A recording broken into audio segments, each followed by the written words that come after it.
విజయనగరం జిల్లా గజపతి నగరంలో జరిగిన భారీ చోరీతో జనమంతా ఉలిక్కిపడ్డారు. పట్టణంలో మెయిన్ రోడ్లో శ్రీ సాయి గణేష్ జ్యువెలరీ షాపులో ఈ భారీ చోరీ జరిగింది. తెల్లవారుజామున షాప్ యజమాని వచ్చి చూడగా వెనుక గోడకు పెద్ద రంధ్రం ఉన్నట్లుగా గుర్తించారు. లోపల బంగారం కనిపించకపోవడంతో వెంటనే పోలీసులకు సమాచారం అందించారు. ఘటనా స్థలానికి చేరుకున్న పోలీసులు క్లూస్ టీమ్ కలిసి ఆధారాలు సేకరించారు.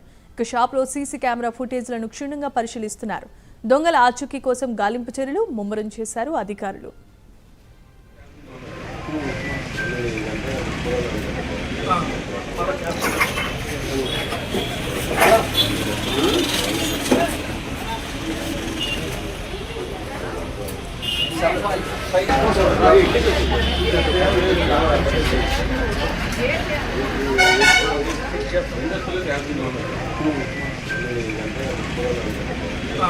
Para